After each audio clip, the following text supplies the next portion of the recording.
Sup shitters, my name is Logan aka Spiderhands and welcome to SP Reviews, where today we have more of the Croyle project. We're going to be listening through a track called Jade the Jaded off of the Kiss the Steel EP. And if we switch over to here, actually it could be the Kiss the Steel album, but anyways, this is Jade the Jaded, the first track, 5:53, so there's a lot of heft to it. I'm looking forward to getting stuck into it. So we're going to listen through this track from start till finish and going to hear what we think. Let's go. Jade the Jaded. Made the album art for you there, nice and big.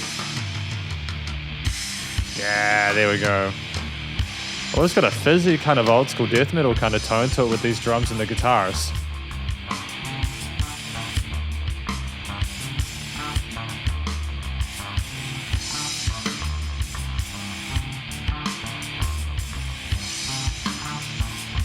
There's an interesting tone to the bass in this. I'm not sure if I like the honkiness of the bass tone.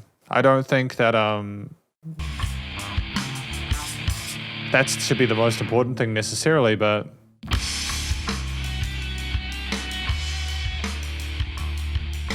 I like the punchiness of those kicks and other elements there. The sidechaining of the kicks is aggressive, but is there some phasing going on? Am I tripping out?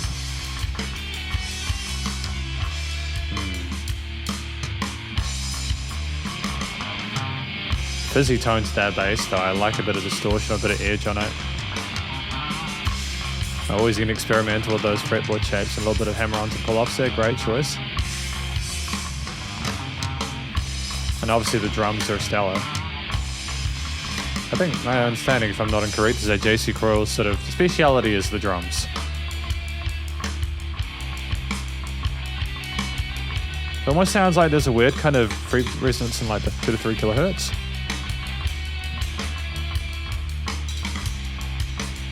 It'd be interesting to see the mastering chain for to see how the notch has been done.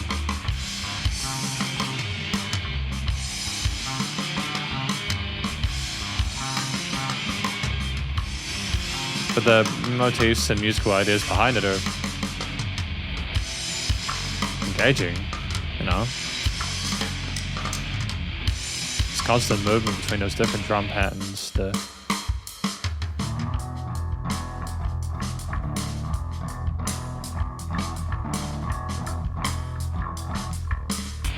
I like the different time signatures we're rolling around in, although it might have had a little bit of variation, to be fair. Or maybe I'm just tripping.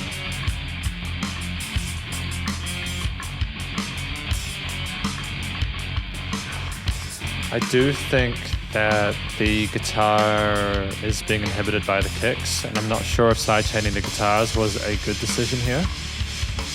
Oh, you can just push that down, that's cool. I didn't realize you could do that. More you know.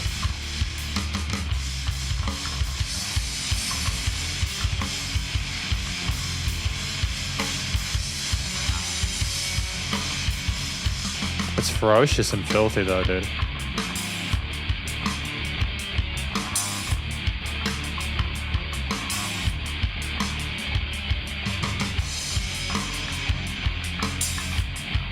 It kind of festers.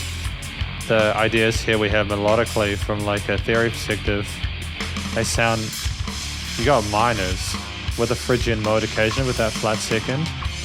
And that kind of work with some bluesy elements as well to combine for like kind of unsettling kind of, again, the drum technique is phenomenal. That build there, the complexity of it. It's fierce, dude. Great work on the sticks.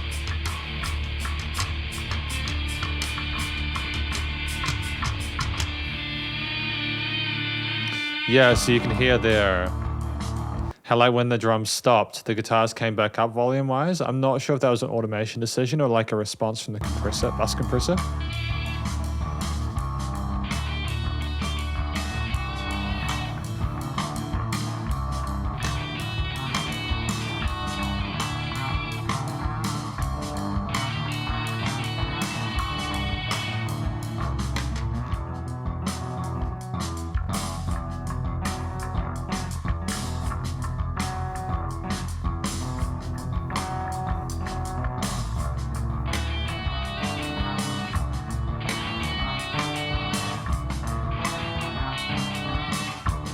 Again, like I like how we kind of go between these areas of like intense fury with the sort of the dissonant chords and the ferocious drums and all that. Then we kind of come back to these kind of more jazz oriented, this jazz fusion kind of stuff. We kind of roll between some interesting sort of almost major tonalities here that kind of put it in a state of flux. But I do think there's a sound of some phasing going on here.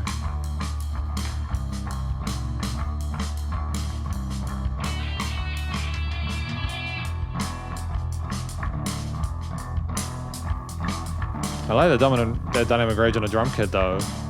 There's clearly some quieter hits. It's not like it's being over-compressed.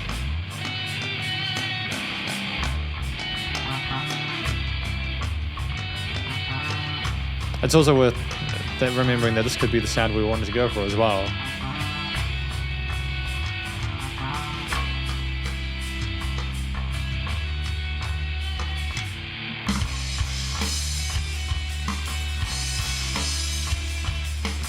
There's also like a resonance at like the sub bass range, like 50 to 100.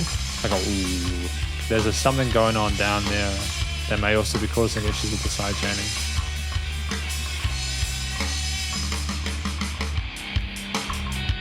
Again, lovely variation with those hi-hat hits though. We're not sitting on one sort of groove, we're slewing throughout our toolbox. I enjoy that.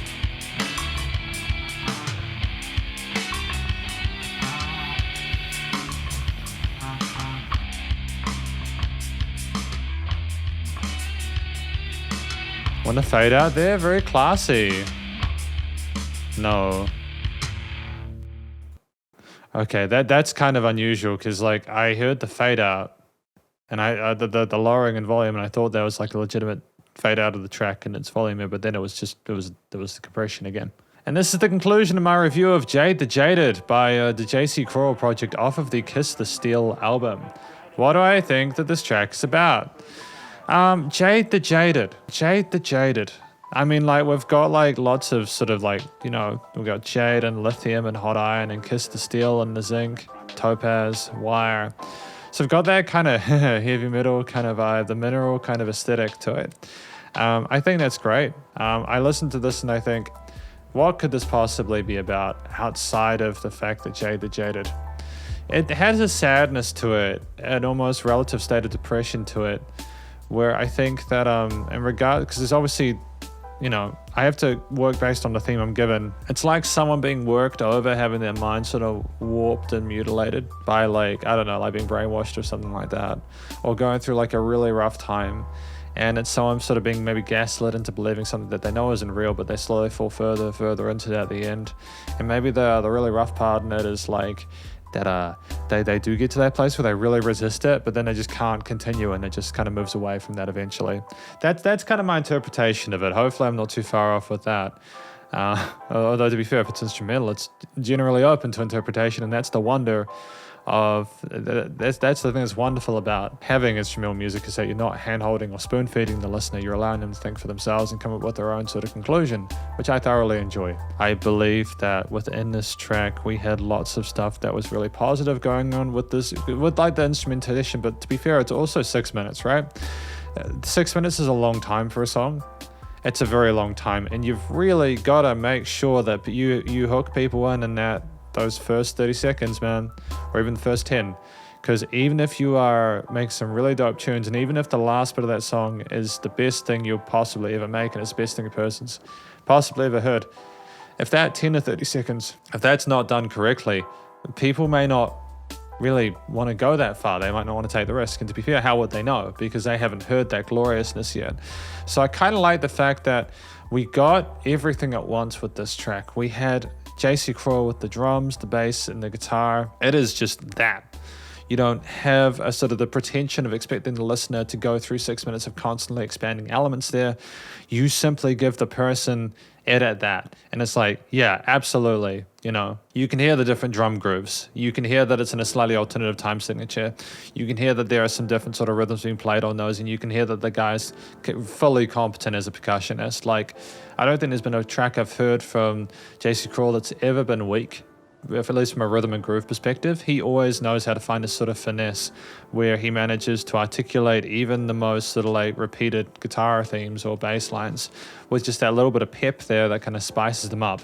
And what's even more wonderful about this is that I liked the relative minimalism of those guitar parts alongside the kind of the really sludgy kind of rhythm bits with the da da da da da da, those like melodic motifs in the lead side to kind of make up for a lack of a voice. I think that the way that he did that was wonderful because you had someone who went, okay, like I know that I could just have a real kind of like 90s grunge aesthetic with it, with a bit more sort of festering 80s kind of like sheen to it. But what I want to have instead is I want to sort of maintain some of the fundamentals of like composition and have like something for the listener to follow along to on side of that up the top. And I think that was great. And sometimes we had the lead guitar simply up the top. Other times we had both. Sometimes we just had the rhythms down the bottom going, and we had some interesting sort of melodic themes alongside that. But the bass guitar as well was doing some really cool stuff. I like the fact that we knew kind of to have a relative sort of like we had a floor with the bass guitar, but then we also expanded up into our like upper registers a little bit and had some interesting hammer on and pull off parts that coincided and unified well with the guitar bits. I liked when they came together. I liked when they overlapped each other. There was a sense of playfulness in amongst the misery and chaos, and there was a wonderful it was mainly around the Phrygian mode, but I do think we had some modal shifts in there. I think it's the mode with the major 6 in it, but it's got a minor 7 and a flat 7 and a flat 3. I can't remember that off the top of my head. I should know, but I don't remember it off the top of my head. But there was definitely like an interesting sort of like minor scale there with a bit of a accidental in there from the minor scale, if that makes sense. So yeah, some really fun stuff there theory-wise.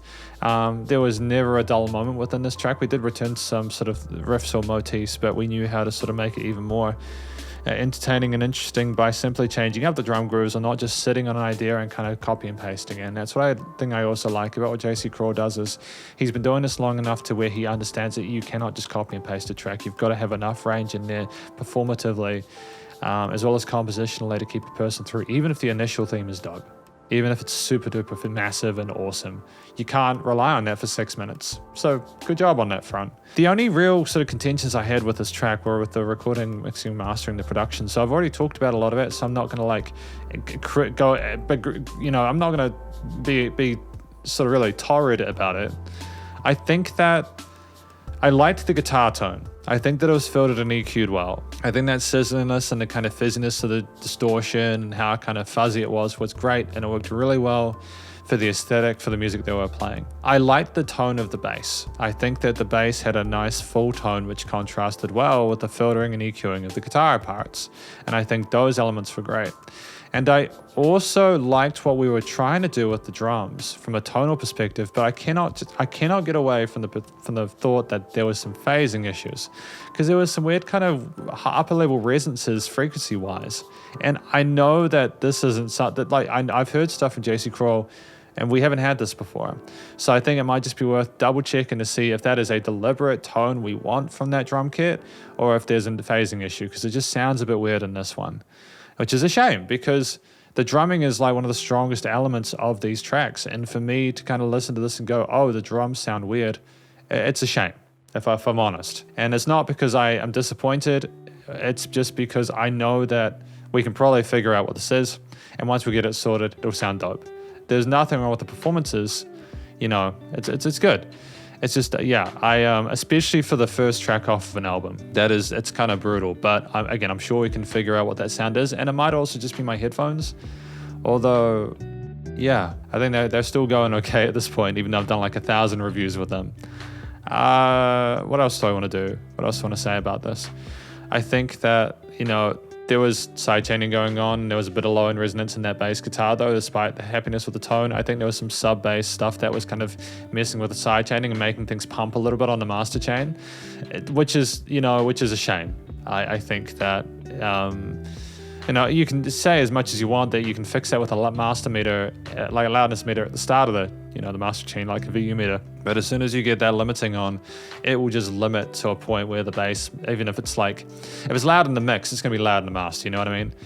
So it might just be worth like examining what was going on there, like just checking, making sure that we know why there was that weird kind of pumping with that bass there. And if it was a stylist decision, that's fine. But these are just thoughts I've had, you know? Ultimately, I think that aside from those parts where like I think the bass was chopping into the guitar parts, or there was just some unusual stuff with the pumping, I think it was nice and wide in the frequency spectrum, so that was interesting. And aside from that sub bass resonance, I think everything else was sounding kind of dope. You know, there's a nice sort of reverb and glide sheen to the drums outside of the phasing issues. It's good, man. It's good stuff. It was definitely nice and loud, but there was a bit of pumping, I think. But aside from that, that is my review of Jade the Jaded by the JC Croyle project. Hopefully you enjoyed this track. If you did, please do go show JC Croyle some love via the various social medias and the Bandcamp page, and stay cool, stay safe. Please remember to support your local musicians and artists at this point in time, as they need the help more than ever with all the crazy stuff going on in the world, and I will catch you in the next review. Spiderhands out.